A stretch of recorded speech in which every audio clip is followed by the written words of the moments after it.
peso também, ó. É o ângulo, a maneira de fotografar, o objetivo era outro. Mas aqui, ó, olha o outro. É assim. Chega na prática, olha lá. Faça um teste na prática lá. Dá conta pra vocês. Agora, olha que interessante. Então eu já sei. Essa pelve, né, pertence ao sexo feminino. Agora, olha que coisa interessante que vocês vão conseguir ver aí. Vocês estão vendo isso aqui? Ó, viram isso aqui? Isso aqui eu chamo de uma fossa que é rasa. Uma fossa rasa eu chamo de fosseta. Isso aqui, gente, é sinal de parto vaginal pregresso. Então, olha que interessante. Eu pego o osso do quadril, aí eu falo que é da mulher, não posso falar a idade, ainda posso falar assim. Tem sinais de parto vaginal pregresso. Né? Isso é interessante. Não existe correlação entre o número de fossetas e o número de partos. Entendeu o que eu falei? E mais, a ausência da fosseta não exclui a existência de um parto vaginal pregresso. Mas a sua presença é um dado importante. Né? Então, por exemplo, está sumida uma mulher. Essa mulher tem 20 anos de idade. Ela já teve um parto vaginal anterior. Tá? Se eu acho um osso com essas características, quem sabe pode ser ela. Né? Então, são dados interessantes. Então, tá aqui, ó. Por que forma essa fossa? Por que forma a fossa? Né? Durante o parto, você tem uma inibição da síntese pública, da articulação sacroiliaca, para ampliar as dimensões. No processo de passagem do feto, se houver uma certa desproporção, ele força muito a superfície epifisial e rompe estruturas ligamentares ali. E aí, naquele processo inflamatório de reabsorção, daquela hemorragia, daquele foco, forma-se então uma necrose asséptica, que deixa como resultado a deformidade no osso, tá? E é na face posterior. Agora vamos ver. Eu não falei na articulação sacroiliaca? Então pode ter fosseta onde também?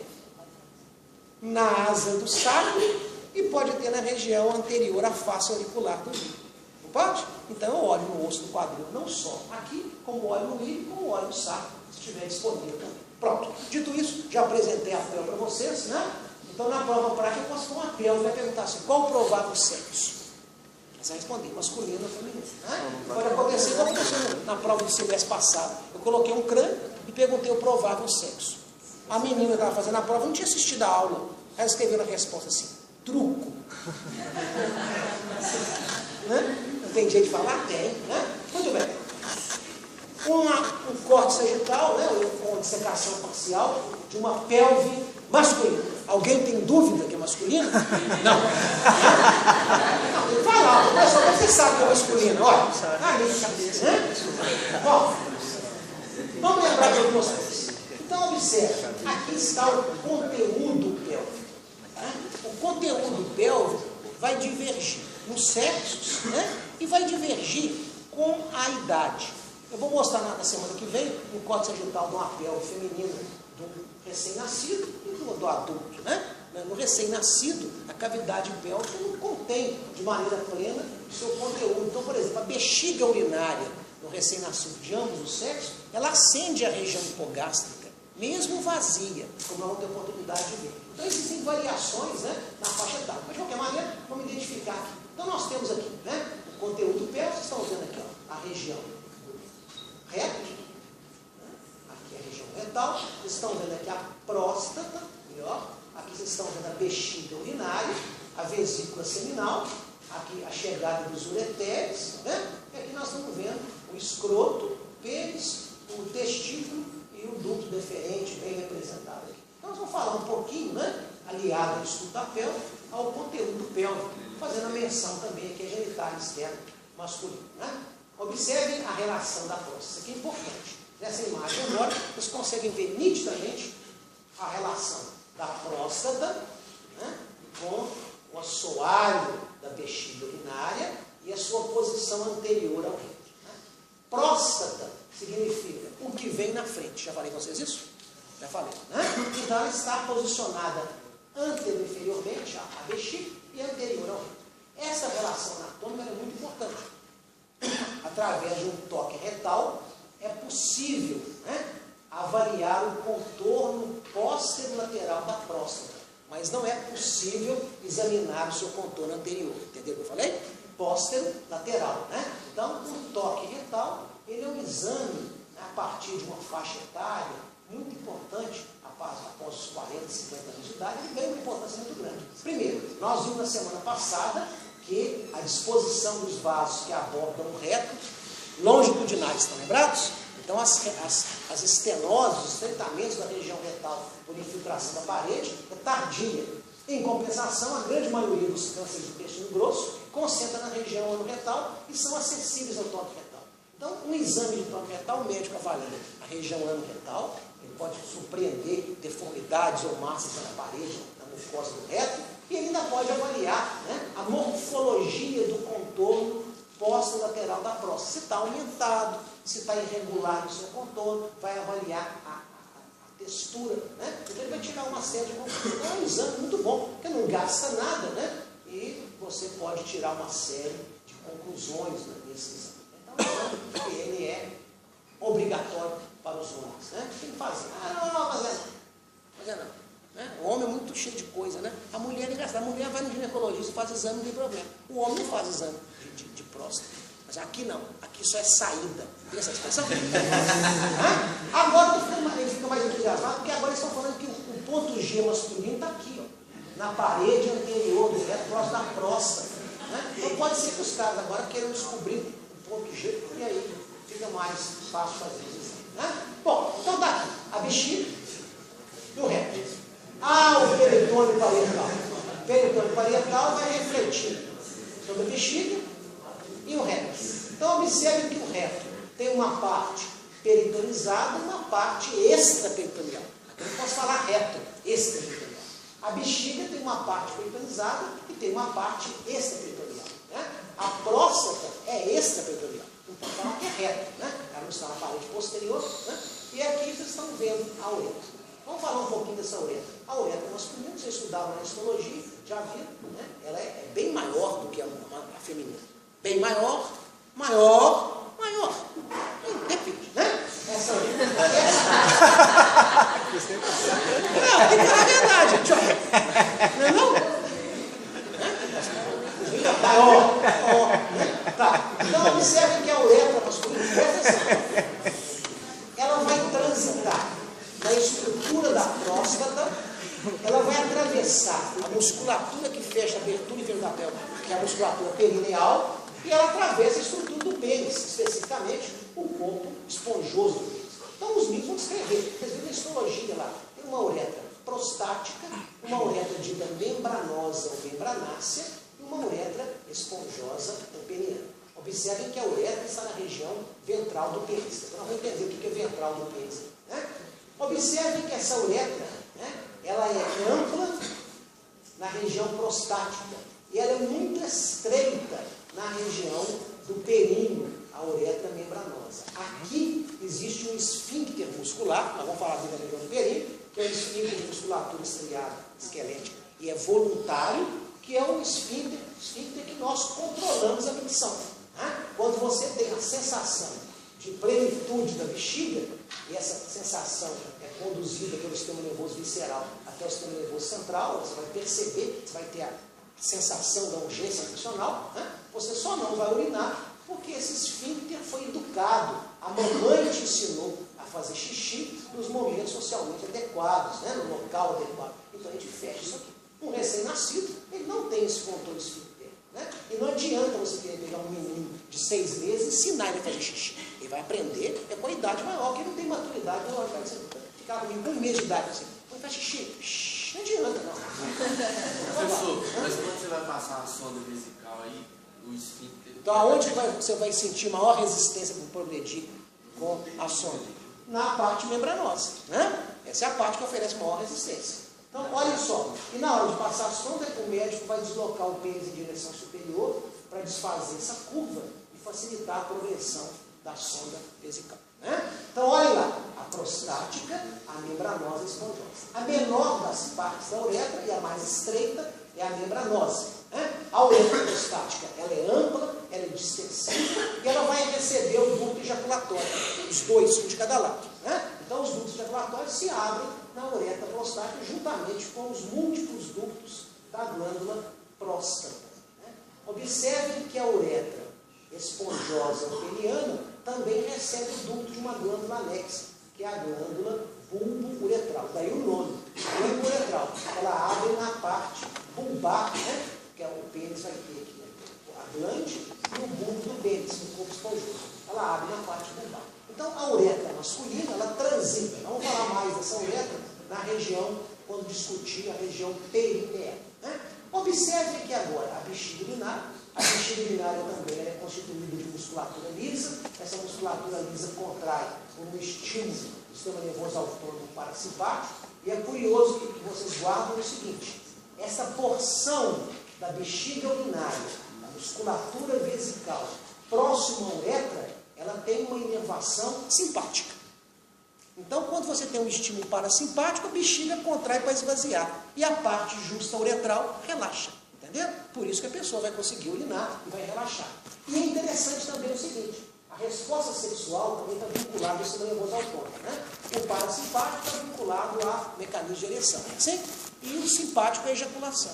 Então, durante a ejaculação, é necessário que a uretra, a sua abertura, né, na bexiga, o ósteo vesical da uretra, se feche, porque senão, durante a ejaculação, que é por estímulo simpático, né, nós teríamos um refluxo do sêmen para a bexiga, que a gente chama de ejaculação retrógrada, que ocorre nos pacientes com lesões medulares, né? Nesse caso especial no indivíduo normal, o estímulo para a ejaculação, como é simpático, associa a contração da musculatura lisa justa uretral. Então, o sêmen, nos indivíduos normais, não tem capacidade de voltar de maneira retrógrada e ganhar a bexiga urinária, né? Então, guardem isso aí. E aí tem muita discussão se essa musculatura seria descrita como parte da própria uretra ou se pertenceria à bexiga. E no sexo feminino não existe essa predominância simpática na musculatura relacionada com essa região esfictérica, como é tão comum. Então, quem for ler isso lá vai ver essa curiosidade lá, né? Então, a bexiga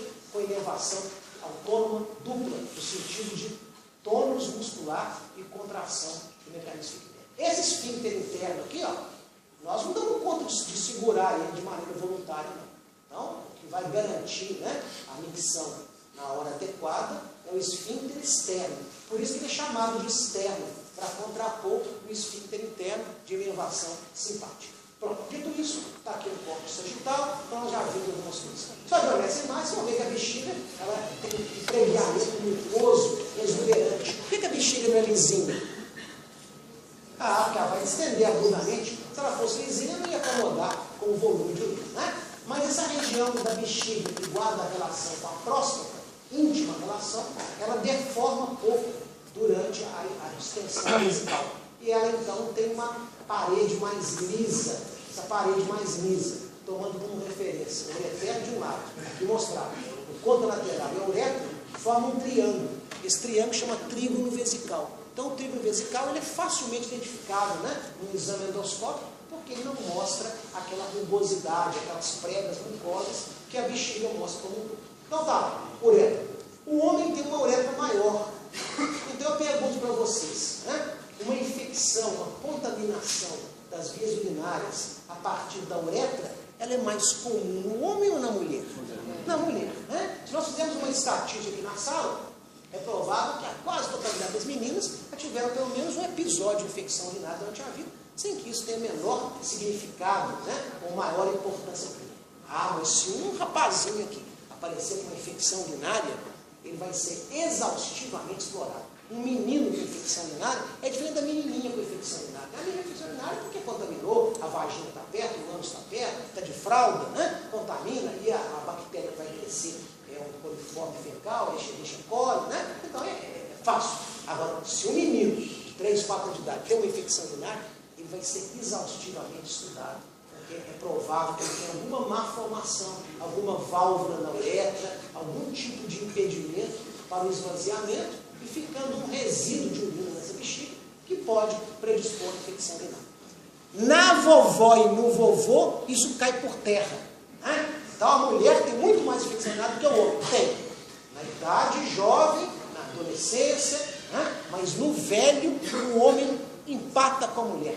Porque o homem agora vai ter um mecanismo importante para poder reter urina na bexiga e contribuir com a contaminação, que é o aumento da próstata. Tá? Então, o vovô Tem infecção urinária, sim. Às vezes o vovô está lá desanimado, o vovô não quer comer, o vovô está triste, mas o vovô está deprimido, está nada, até com infecção urinária. Faz um pedido no vovô que vai resolver o problema. Né? Então a gente tem que pensar nessas coisas. A infecção urinária no indivíduo idoso é igual homem e mulher. Tá? Muito bem. Aqui só para mostrar a parte extraperitoneal, colorida de verde, né? Para mostrar que aqui é extraperitoneal, mas não é reto. E aqui nós temos uma condição reto-peritoneal. Né? O peritônio, ao refletir entre a bexiga e o reto, ele forma uma depressão, escavação, retovesical. Vai escrever errado na prova, não. É reto, não é reto, não. Retovesical, que é o ponto mais inferior da cavidade peritoneal, estando o indivíduo na posição bípede, em ortostatismo. Né? O indivíduo na posição ortostática, se eu tiver uma coleção líquida, ela vai acumular nessa escavação, no caso do sexo masculino. O feminino nós vamos ver na semana que vem. Aqui uma vista superior da cavidade pélvica, que é bexiga urinária, e aqui a escavação retovesical. Quero ver quem vai acertar. Qual sexo? Isso é fácil. Eu estou vendo o reto e bexiga, não tem útero, né? Isso aqui é homem. Eu quero ver quem vai acertar. Como é que chama isso aqui? Vocês estão rezando o credo. Prega vesical medial. Quem que a gerou? Hein? Umbilical. Quem que a gerou? A artéria umbilical fibrosada. Essa artéria umbilical fibrosada, como é que ela chama depois que fibrosou? Ligamento umbilical medial. Olha aqui a prega, né? A lateral, umbilical lateral e os vasos epigástricos inferiores aqui. E aqui a prega umbilical mediana. Quem que está gerando essa prega? Ligamento umbilical mediano. Que um dia foi quem? Um dia foi o úrico. Né? Um dia ele foi. Muito bem. Então agora olha essa vista superior. Né? Estão vendo a bexiga urinária, a escavação reto-vesical, as pregas vesicais transversas. Olha que bonito. Aqui vocês estão vendo, ó, a região do ano linguinal profundo. Estão vendo lá? Bonitinho? Aqui o sigmoide está deslocado. E agora eu posso contar uma coisa para vocês. Se eu perguntasse assim, qual hérnia inguinal é a mais comum? É a hérnia inguinal indireta. De que lado que ela é mais comum? Do lado direito. Por que ela é mais comum do lado direito? Porque do lado esquerdo, o sigmoide fica aqui na frente. Ele protege o ângulo profundo, né? Então, por isso que ela é mais comum à direita. Ó, o fulano tem hérnia inguinal. Fala assim, é indireta. Pode acertar. De que lado? Direito. Como é que você sabe? Mãe de Ná já morreu, coitado, né? Que Deus a tem. Mãe de Ná? Não. É porque você sabe das relações anatômicas que vocês estão vendo aqui. Olha que bonito aqui, ó, como o conjuntivo peritoneal vai ganhando corpo, né? E aqui já vai começar a formar a nossa face renal com a gordura pré e para-renal, que nós já falamos. Né? Bom, vamos falar um pouquinho agora do intestino. O que estão vendo? O períneo, vou falar dele depois, o pênis. Pênis significa cauda. O pênis tem os corpos cavernosos e o corpo esponjoso. O corpo esponjoso é ventral. E o corpo cavernoso, ou corpos cavernosos, dorsais. Aí você fala assim, mas o pênis fica assim, ó. Como é que aqui é ventral e aqui é dorsal? Porque o anatomista é o otimista. Não é isso. Não é isso. É porque o brotamento genital é assim, ó. Brota. E depois ele pende. Então, na hora que ele está formando o broto genital, aqui é ventral e aqui é dorsal. Na hora que pendeu, o ventral ficou aqui. Né? Então, não é porque o anatomista é otimista, é porque é a partir do brotamento genital. Então, o corpo esponjoso, ventral, o corpo cavernoso em posição dorsal, ou os corpos cavernosos. Observe que o corpo esponjoso tem uma expansão proximal e uma distal livre. A distal é a glande. Glande significa bolota. E a proximal é o bulbo do pênis. Se eu pegar o bulbo do pênis, um ramo do corpo cavernoso, o outro ramo do corpo cavernoso, eu vou ter a raiz do pênis. Né? Então a raiz é formada pelos ramos dos corpos cavernosos e o bulbo do pênis. E aqui o corpo do pênis, todas as estruturas. Né? Vamos falar rapidinho aqui do pênis, a partir dele vamos ver a estrutura do pênis. Então nós vamos ter que ver o pênis, já falamos um pouquinho da uretra, das glândulas anexas, né? E temos que falar da gônada. A gônada masculina, o testículo, mora fora da cavidade abdominal, peritoneal, ele então precisa de conduzir o seu gameta até a uretra. Então existe o ducto deferente, que nós vamos ver aqui. Deferente significa assim, ir de encontro a. Né? Por exemplo, o aluno perdeu uma prova, aí ele pede uma segunda opção, oportunidade. Aí o professor defere o pedido dele. Né? O que o professor fez? Atendeu o anseio dele. Né? Então, o deferente é aquele que leva, aquele que vai levar, vai conduzir o espermatozoide. Não é aquele cara lá da propaganda, lá do padre Washington falando diferente, né? Em baianês. Deferente. Né? Deferente, maninho. Olha aí a maninha. Tem isso lá na propaganda? Tem. É a melhor propaganda que eu acho na televisão, é essa. Sabe de nada, né? Sabe de nada, né? De onde a gente menos espera é que não vem mesmo, né? Bom, então tá lá. Aqui, nós vamos falar um pouquinho de cada coisa dessa. Olha lá, escroto. Escroto significa bolsa. Bolsa.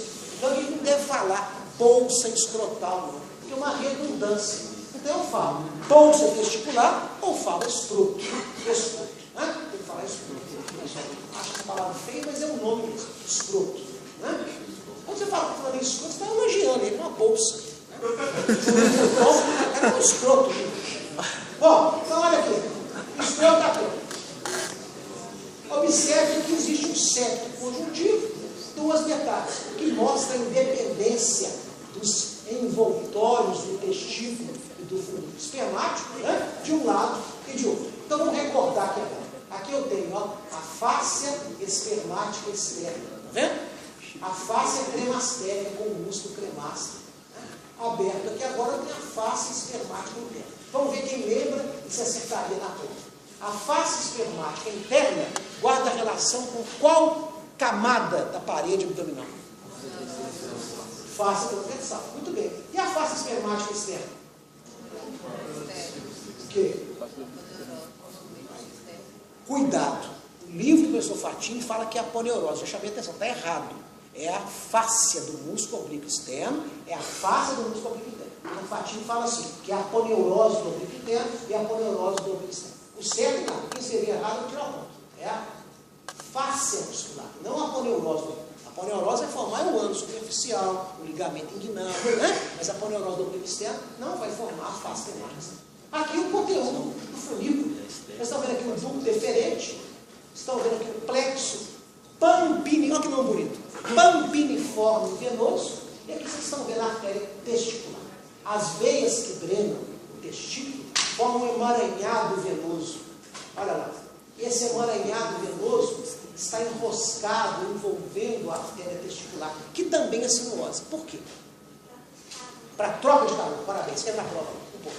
Para haver troca de calor, né? Então se aumenta enormemente a superfície de contato para que o sangue que vai chegar pelo testículo, ele chegue com uma temperatura adequada para a espermatogênese. 2 a 3 graus centígrados mais fresquinho do que o sangue cavitário, né? Então tá lá, olha que bonito aqui, né? Os envoltórios. Aqui o testículo, lembrando que o testículo tem um envoltório seroso na sua face anterolateral, que é a túnica vaginal. A túnica vaginal do testículo derivou de quem? Do peritônio, parabéns, do peritônio, né? É uma serose. Aqui vocês estão vendo a cabeça do epidídimo, e esse recesso da cabeça do testículo é o seio do epidídimo. Tá aqui, o seio do epidídimo, né? E os envoltórios, o desenho do metro, mostrando então aqui, ó, a face cremastéria, a face espermática interna, o fluido espermático, e pinçado aqui a túnica vaginal. Vagina significa bainha. Então, quando você vê a palavra vagina, bainha. Então, você observa que a túnica vaginal é uma bainha para o testículo, uma capa para ele. Da mesma forma que a vagina feminina, né, do sistema genital, constitui um envoltório para o pênis. Né? Então, se tem uma gíria que é verdadeira, o cara fala assim, eu sou espada. Vagina é a capa da espada, né? Entendeu? Já ouviu falar isso? Eu falo isso, né? Às vezes o cara fala que é espada e não é, né? Mas isso aí eu também vi. Bom, então vamos ver cá. Olha que bonitinho esse corte transversal do testículo. Eu estou vendo aqui, ó. Tem, nós chegamos à conclusão que o tecido celular subcutâneo, a face superficial muito fininha, né? Pouco desenvolvida. Aqui vocês estão vendo o músculo cremaster, né, as fibras musculares correspondentes a ele. Vocês estão vendo aqui, ó, a face esquermática interna aderida, aqui é a cavidade da túnica vaginal, em azul, refletindo e revestindo o testículo. Né? Aqui é a albuginha do testículo, que é o seu invólucro conjuntivo denso, que emite prolongamento, são séculos do testículo, vão formar, né, a divisão, vai formar lá a estrutura interna que vocês viram na histologia. Né? Agora, eu quero só chamar a atenção para o seguinte: nós vamos ver na semana que vem o ovário. O ovário não tem uma albuginha, porque se tivesse uma cápsula conjuntiva, inviabilizaria a ovulação. Né? Então, o testículo tem. Então, observe aqui que o testículo, tendo uma cápsula conjuntiva espessa, o processo inflamatório se assente no testículo, o processo inflamatório de formar edema, ele vai expandir e como a cápsula não vai acomodar, o testículo vai doer. Né? Então, uma orquite é extremamente dolorosa. Já a ofarite, a inflamação do ovário, ela passa até desapercebida, né? Porque não tem uma contenção para evitar a expansão. Eventualmente, em condições de inflamação do testículo muito intensa, é necessário até cortar essa túnica, né? No sentido de descomprimir o testículo, porque ele está muito inchado pelo. Então está aqui os septos conjuntivos, né? E a visão da túnica vaginal do testículo, revestindo anterolateralmente. Né? Aqui de novo a túnica vaginal. Os envoltórios, nós já falamos. Isso aqui, gente, é um corte transversal do folículo espermático. Né? Então agora eu quero que vocês observem aqui o seguinte: nós temos aqui a face espermática interna, a cremastéria e a espermática externa. Eu quero que vocês observem o seguinte: o que vem a ser isso aqui? Isso aqui e isso aqui. Né? Vocês têm uma ideia? Então vamos lá. Aqui nós temos, ó, o ducto deferente. Isso aqui é a artéria testicular. O que vai ser isso aqui? O plexo pampiniforme. Agora tem um outro vaso aqui do lado do ducto deferente. Quem quer batizar ele? A artéria do ducto deferente. Então, só de olhar esse desenho, nós já chegamos à conclusão que tem dois vasos. Isso aqui é um músculo cremaster. Aqui apareceu um outro vaso. Essa artéria chama artéria cremaster. Então agora, gente, olhem essa imagem aqui para ele. Olha essa imagem. Né? O testículo, como eu falei para você, seria uma ingenuidade nossa pensar que ele tem um único suprimento vascular. Né? Ele tem 3 suprimentos vasculares. Quais são os 3 suprimentos vasculares? Eu tenho a artéria testicular, eu tenho a artéria do ducto deferente e tenho a artéria cremaster. Essas artérias trocam importantes anastomoses de tal maneira que elas vão suprir, né, o testículo, a impossibilidade de um vaso, né, garantir a viabilidade daquela estrutura. Por exemplo, vou dar um exemplo. O indivíduo nasce com o testículo dentro da cavidade abdominal. Como é que chama isso? Criptorquidia ou criptorquia. Né? O cirurgião vai pegar esse testículo e vai levá-lo até o escroto. Muitas vezes, como ele migrou e parou no caminho, a artéria testicular não dá conta de chegar até no escroto. Então, como é que ele vai trazer o testículo, né? Se a artéria testicular não chega até lá? Ele pode ligar essa artéria testicular, amarra a artéria testicular, pode fazer isso no primeiro momento, depois sem intervir no paciente, e depois, então, agora, ele pode trazer o testículo para o escroto, porque aqueles outros vasos, a do ducto deferente e a artéria cremastérica, já estão dilatadas, já conseguem suprir de maneira muito eficiente, ele pode mobilizar o testículo. Né? Então nós temos 3 suprimentos. Vamos ver agora. De onde que vem a artéria testicular? 0,1. A aorta o quê? Abdominal. De onde que vem a artéria? Nós vamos analisar. Vamos responder sem decorar. De onde que vem a artéria do ducto deferente? Vou voltar uma imagem para vocês. De onde que vem a artéria do ducto deferente? Sem decorar, pensem. Olha aqui. O ducto deferente está aqui. Está vendo aqui? Ele vem lá da cavidade pélvica. De onde que deve vir essa artéria? Da ilíaca interna. Pronto. Agora, olha que interessante. O testículo vai passar aqui do lado dos vasos epigásticos inferiores e vai empurrar a musculatura da parede. Então, a artéria epigástica inferior vai dar origem à artéria cremastérica. Então, a artéria cremastérica foi gerada por contribuição da epigástica inferior. Então, vamos lá agora. Vamos responder aqui agora para mim. De onde que vem a artéria aorta? artéria testicular. A aorta abdominal, né? De onde que vem a artéria do deferente? Líquido interno. E a artéria cremastéria? Epigástria inferior. Então vamos ver. A epigástria inferior vem da ilíaca externa. Concorda comigo? A artéria ilíaca interna vai dar do deferente e a aorta vai dar a artéria testicular. Então olha que interessante. O testículo está muito bem protegido do ponto de vista vascular. Primeiro, ele tem 3 fedidos vasculares e eles vêm de vasos distintos. Vem da aorta, vem da ilíaca interna e da externa. E com isso, então, nós asseguramos, né, a viabilidade e a proteção da função reprodutora com essa riqueza de vasos. Depois nós vamos ver lá no ovário também, que ele vai ter também 3 suprimentos vasculares. Nós vamos discutir esses suprimentos. Guarda o que tiver contato. Antigamente, quando se fazia a vasectomia, o que é vasectomia? É um método, né, anticoncepcional em que o ducto deferente é cortado. Corta o ducto deferente. Cortou o ducto deferente, amarrou. Os espermatozoides não conseguem mais ganhar o eréter durante a ejaculação. Resolveu fazer, né? Foram feitos estudos retrospectivos quando começou a fazer, isso lá na década de 60, 70, fazendo estudos retrospectivos de pacientes submetidos a vasectomia. E chegaram à conclusão que uma parcela significativa dos pacientes vasectomizados evoluíam para atrofia testicular. O testículo diminuía de tamanho. Quem for pensar assim? Por que o testículo está diminuindo de tamanho? E foram tentar descobrir. E aí descobriram o seguinte, que essa artéria do ducto deferente, ela é significativa em uma faixa da população para auxiliar a artéria testicular no suprimento da gônada. E aí, quando esses pacientes que estavam nesse quadro, em que a artéria era significativa para suprimir o testículo, e ela era ligada, né, a deficiência de ligação do testículo, culminava na sua atrofia. Né? E aí, as técnicas anatômicas, né, a técnica cirúrgica hoje, para poder fazer a vasectomia, implica num cuidado que um cirurgião tem, que é descascar o ducto deferente antes de cortar, sem seccionar os vasos. Então, se esse paciente estiver naquele grupo, que essa artéria é significativa, ele não vai evoluir mais para a atrofia testicular. É o que tem acontecido. Professor, a torção do testículo cápsula vai em todos os lados? A torção do testículo? O testículo, ao torcer, ele vai girar sobre o seu eixo do funil espermático. E aí a grande complicação da torção testicular é o suprimento vascular que vai ficar interrompido. Né? Então a torção testicular, isso é muito dolorosa, e se ela não for revertida, o indivíduo pode ter, então, uma necrose, uma atrofia do testículo, né? Ou até um quadro agudo de necrose. Então, quando o testículo tem essa mobilidade, ele estabilizar no fundo do escroto para ele ficar rodando mais. Né? Então, vamos ver agora. Uma criança estava jogando bola, levou uma bolada e tem uma torção testicular. O testículo direito.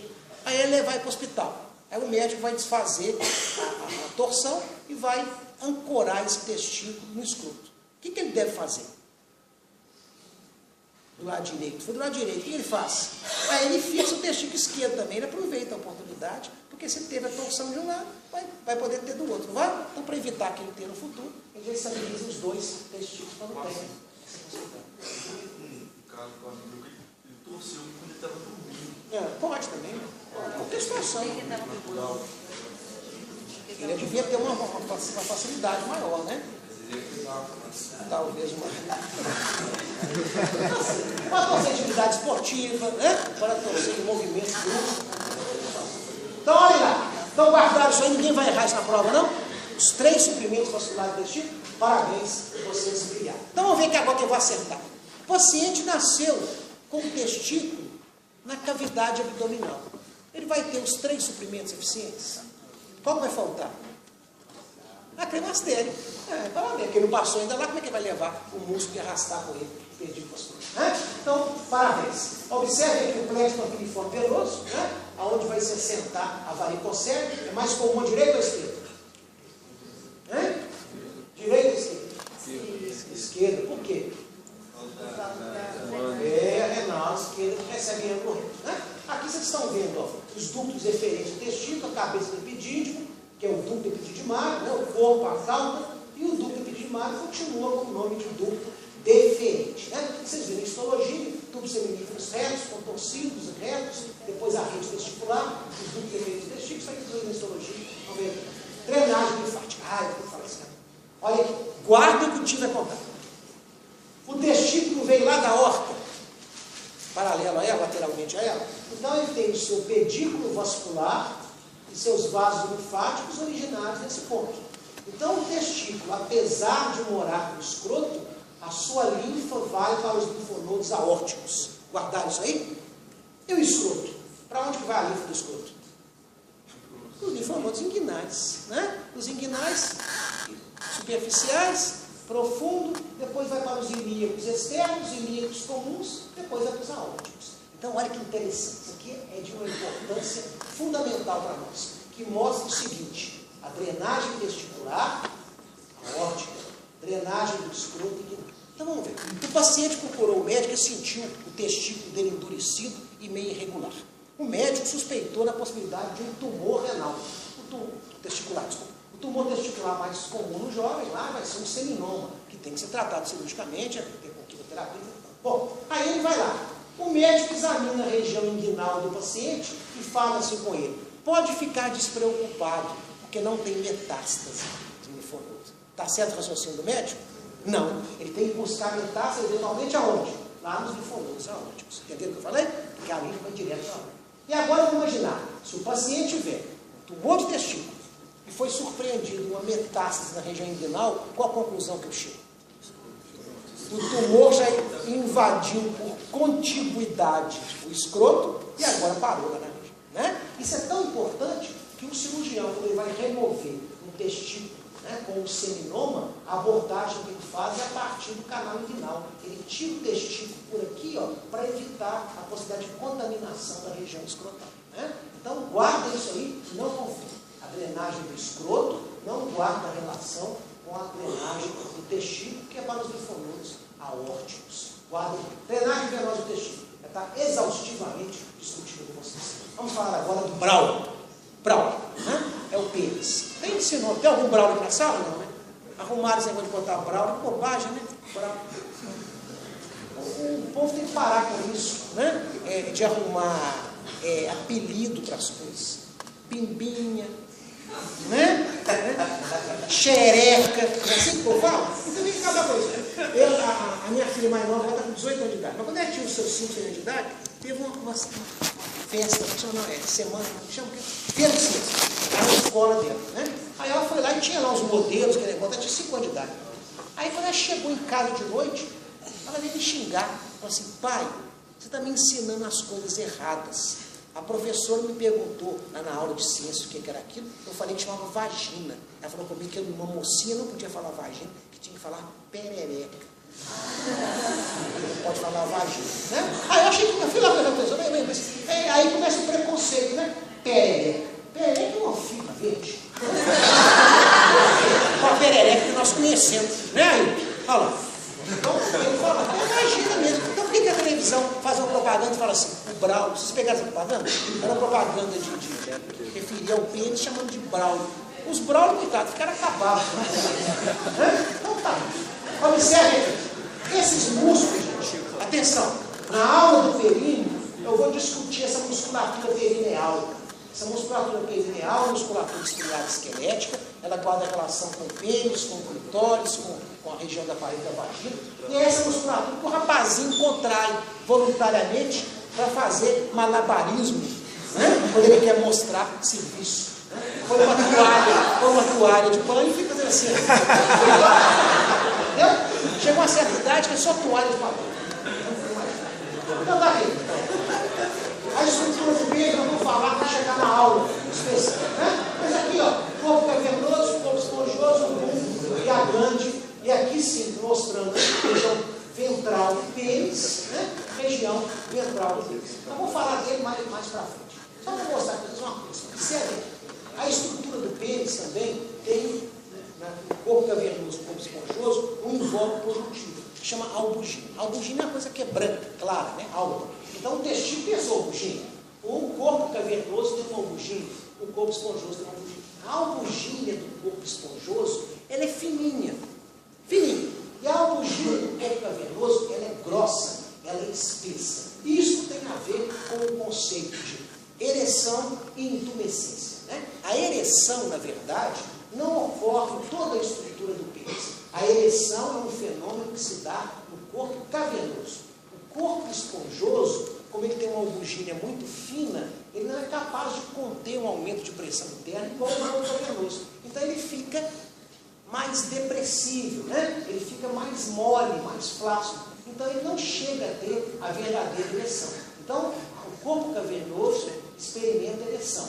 O corpo esponjoso, intumescência. Né? Todo mundo sabe que por mais pétrea que seja a ereção do rapazinho, a glande está sempre macia. Né? A glande fica macia, porque ela fica intumescente. Ela não fica em ereção verdadeira. E isso é bom, porque na espessura do corpo esponjoso, quem está passando aqui? A uretra. Se nós tivéssemos a mesma pressão interna do corpo esponjoso que tem no corpo cavernoso, a uretra seria colabada de maneira eficiente e evitaria a ejaculação. Né? Na intumescência, ela já fica um pouquinho colabada. Os rapazinhos sabem disso. Acorda de manhã com uma ereção matinal. Às vezes a única que ele tem. Aí ele fala assim, bom dia, mamãe. E passa assim, com a ereção. Aí ele vai urinar. Ele sabe que é mais difícil urinar, né? Porque a intumescência do corpo esponjoso já está comprimindo um pouquinho a uretra. Né? Então, esse mecanismo é importante. Vocês têm uma ideia, gente? A pressão interna do pênis, do corpo cavernoso, ela chega a ser 10 vezes a pressão sistólica. Tem que ajoelhar e agradecer a Deus. Senhor, obrigado por essa que você me deu. Né? E falar assim, senão é difícil. Então, olhem lá, ó, aqui está o corpo esponjoso e a uretra passando. Esse desenho é muito bonito, porque ele mostra, né, o corpo esponjoso mais claro. Então, a rigor, a gente fala ereção do pênis, mas o certo seria falar ereção do corpo cavernoso e intumescência do corpo esponjoso. No sexo feminino, nós vamos ver semana que vem, a albugina do clitóris e a albugina do bulbo intestino é muito fininha também. Então, a mulher não tem ereção de clitóris, a mulher tem intumescência do clitóris. Né? Ela não vai ter ereção. Aqui o córtex transversal, quem tiver boa vontade vai ver que a albugina do corpo cavernoso é espessa, bem evidente. E a do corpo esponjoso, ela é mais discreta, mais fininha. Né? A musculatura relacionada nós vamos comentar depois, tá? Na aula de período. Mas só para mostrar para vocês aqui, ó, a estrutura interna do corpo cavernoso. A exemplo do corpo esponjoso é, na verdade, uma estrutura trabeculado muscular, né? Musculatura lisa, e esse trabeculado entremeado com fibras de colágeno tem um revestimento endotelial. Então, como que vai funcionar, né, a resposta sexual? Primeira coisa que tem que ter, o chamado desejo. Se não tiver desejo, não vai ter resposta sexual. Depois vai ter uma fase chamada fase vascular. Depois nós temos o orgasmo e finalmente nós vamos ter a fase de relaxamento. Né? Então, observe de relaxamento benigno. Então, olhem só esse desenho. Esse desenho está mostrando para nós alguns aspectos importantes. Primeiro, observem aqui. Essa artéria, nós vamos aprender lá na pelve, essa artéria chama artéria profunda do pênis. Né? Vamos falar dela depois. Essa artéria está em meio ao corpo cavernoso. Vocês estão vendo que são duas artérias. E os corpos cavernosos se comunicam, né, no plano mediano. Então, olha essa artéria. Dessa artéria, parte em ângulo reto, inúmeras artérias espiraladas, que parecem um saca-rolha. São chamadas de artérias helicinas ou helicinais, em forma de hélice. Durante o estímulo sexual, essas artérias em forma de espira, de saca-rolha e hélice, elas relaxam sua parede e elas retificam. Ao retificar, elas priorizam o fluxo vascular para o pênis. Então começa a entrar mais sangue no pênis. Aliado ao relaxamento das artérias, a musculatura lisa do pênis relaxa. Quando essa musculatura relaxa, os lábios aumentam. Os lábios aqui, ó, onde o sangue vai fluir, vai preencher o revestimento endotelial, aumentam. E olha que interessante, as veias que drenam o pênis, elas atravessam a albugínea obliquamente. De tal maneira que quando o pênis distender e a albugínea distender, ela vai funcionar a albugínea como um mecanismo de válvula para diminuir a vazão venosa. Então, o que acontece com o pênis? Entra mais sangue e sai menos. Olha aqui, ó, a compressão. Se entra mais sangue e sai menos, o pênis aumenta de volume. Entendido? Se o indivíduo tiver uma entrada de sangue derrubada, fraquinha, essa entrada não vai ser suficiente para distender essa albugínea e comprimir a veia. Então está entrando mais, não está saindo mais também. Então ele não vai ter uma ereção eficiente do pênis ou uma ereção do corpo cavernoso. Né? O povo chama isso aí na gíria popular de meia bomba. Não é meia bomba, fala assim. Está lá, né? Fulano. É assim que eu falo, né? Então, vocês estão vendo um mecanismo puramente vascular. Observe que eu vou contar. O sangue está entrando e está saindo. E o pênis está em ereção. Está entrando e está saindo. Né? Existem métodos em que as pessoas fazem um garrote na raiz do pênis. Já viram isso? Anéis pênis. Vende sex shop, vende, né? Na internet. Né? O cara carrega no bolso e põe que trem lá. E comprime a raiz do pênis. É eficiente? É, porque comprime a veia. Mas você cria um mecanismo antifisiológico. E aí o sangue que deveria estar saindo, deixa de sair. Se isso fica sendo usado por um período muito prolongado, pode propiciar a formação de coágulos no tecido do corpo cavernoso, né? E pode levar a um quadro de ereção persistente dolorosa que chama priapismo. Né? O priapismo, ele pode ser gerado por compressão, né, voluntária desses apetrechos sexuais, mas pode ser gerado também por alterações sanguíneas. Um indivíduo, por exemplo, que tem um sangue, né, alterado na sua composição, por exemplo, com a leucemia, ele pode expressar a doença no primeiro momento por um priapismo. Ele tem uma ereção, ela não desfaz. Vai no médico, descobre que ele tem lá uma leucemia. O indivíduo que tem, por exemplo, anemia falciforme, ele pode desencadear, né, priapismo em função da falsificação das hemácias e formação de trombos no interior do pênis. Então, o priapismo é uma ereção dolorosa. No primeiro momento, que até acha bom. Fala assim, olha, o que é isso? Daqui a pouquinho fica, vai horas, né? Aquilo não resolve, ele vai doer, ele vai correr. Né? Então está aqui, ó, mecanismo puramente vascular. Essas artérias, elas vêm da ilíaca interna, em última instância. Então nós vamos ver quando chegar na região do períneo, que eu vou mostrar com mais detalhes para vocês. Aqui, um esqueminha, né? Mostrando as artérias ilicinas, aqui elas dilatando, aumentando o fluxo. E olha o mecanismo valvar da túnica albugínea. Vendo? Comprimindo a drenagem da veia. Então chega mais sangue, sai menos, distende os lados. Né? A musculatura lisa relaxa, e quando ela relaxa, o pênis vai caber mais sangue. Né? Quando o indivíduo vai envelhecendo, todo homem vai experimentar isso. A população de fibras musculares lisas do corpo cavernoso esponjoso vai diminuir drasticamente. Então, quando eu faço um ponto histológico, eu olho o pênis, a medicina é legal, eu não sei a idade do cara, eu posso basear na população de fibra colágena e musculatura lisa a idade aproximada do indivíduo. Essas fibras musculares lisas, elas também vão ser substituídas na túnica dartos, que é aquela musculatura que retrai o escroto. O vovô, o escroto vai cair lá para o joelho. Né? Então eles falam o seguinte: quando o indivíduo fica velho, a pele tende a enrugar. Não é assim? Na face, pelo menos. No escroto não, fica liso. Né? Então o vovô está jogando bola com o netinho, dá um chute no joelho do vovô. O vovô está com o ligamento lateral medial? Não, no escroto. Tá? Bom, olha aqui agora. Como que as fibras nervosas, né, parasimpáticas vão chegar até o pênis para propiciar, né, esse relaxamento muscular liso, consequentemente aumento do leito endotelial e relaxamento das artérias ilicinas? Como é que é o estímulo? Vai vir por esse plexo, a partir do parasimpático sacral. Então tem um plexo hipogástrico, e aqui eu quero só que vocês olhem o seguinte: a íntima relação da próstata com o plexo nervoso. Então eu pergunto para vocês, a remoção cirúrgica da próstata pode trazer qual consequência? Impotência sexual. Pode trazer incontinência urinária também, mas a incontinência é uma complicação menos frequente. Vou te responder na última aula porque a incontinência é menos frequente. Tá? Na última aula. Mas a impotência, né, ela pode ocorrer. Então imagina, quando a gente vai operar, vai tirar a próstata, o médico tem que avisar para ele isso. Ó, eu vou tirar com muito cuidado para evitar lesão nervosa, mas pode ocorrer, então só pode ter como complicação uma impotência sexual pós-cirúrgica. Né? É claro que isso só vai acontecer na remoção da próstata, né, por via abdominal ou via perineal.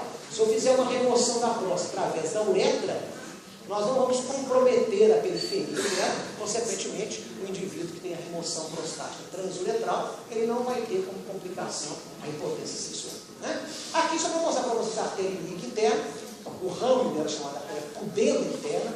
Eu vou falar na aula de períneo, e essa artéria pudenda interna vai dar alguns ramos importantes: a artéria profunda do pênis, dorsal do pênis e do bulbo do pênis. São essas artérias que vão suprir o pênis de sangue durante o estímulo, né, da parasimpática para levar a ereção. Então, a artéria pudenda interna é a artéria do amor.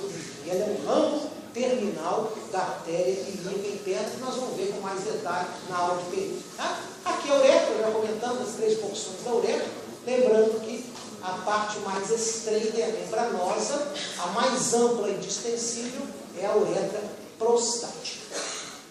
A uretra prostática mora na pelve, na cavidade pélvica, né? E a uretra membranosa na transição da abertura, que é o período.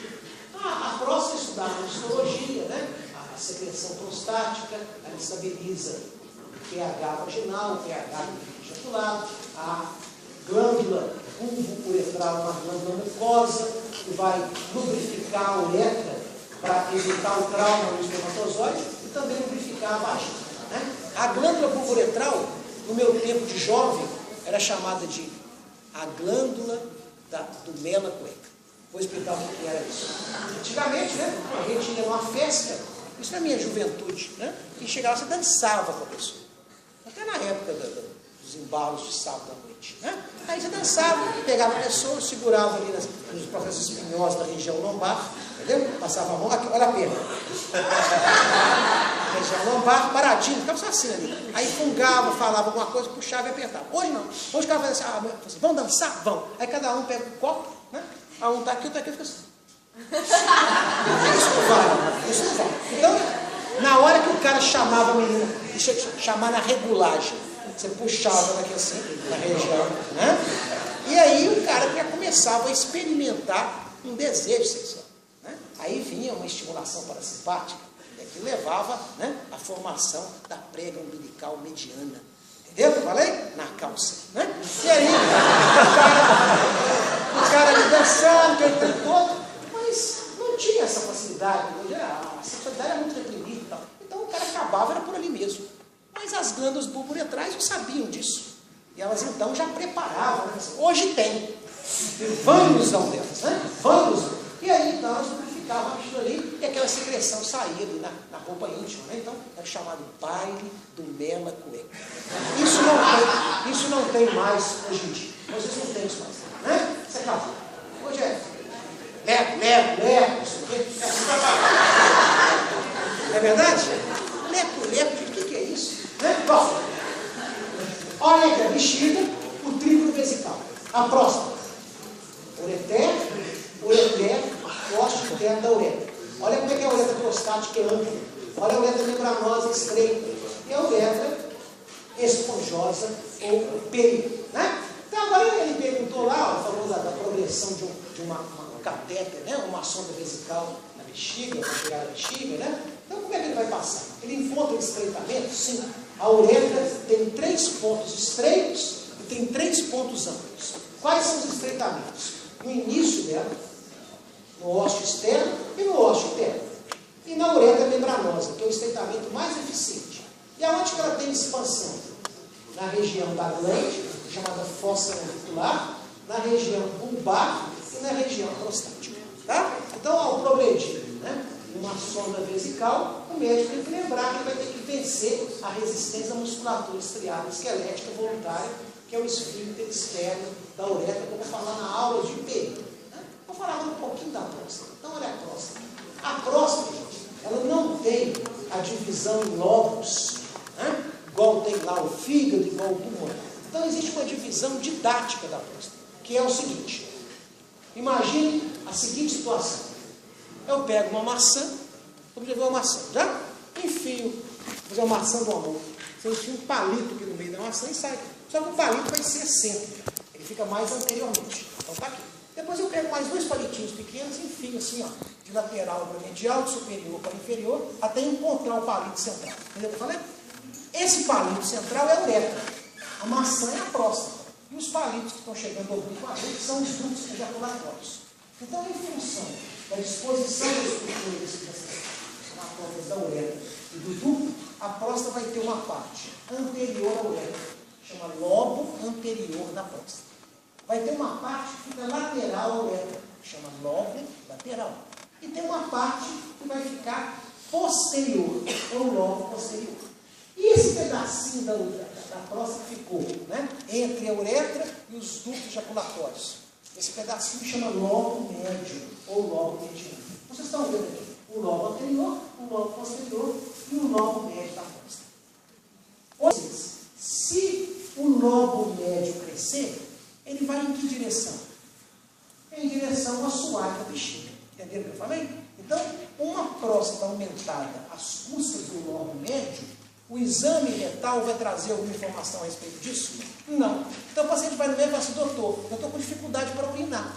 Você examina o toque retal e fala assim, o contorno posterior está normal. Então ele deve ter um aumento do lobo médio comprimindo a uretra. Entenderam o que eu falei? Então por isso que juntamente com o exame do toque retal, você vai fazer um exame de imagem, né? Um ultrassom da próstata, para poder avaliar aquilo que o exame não vai te dar informação. Então, o lobo médio, né, ele vai crescer, comprimir a uretra e vai progredir em direção ao câmbio vesical.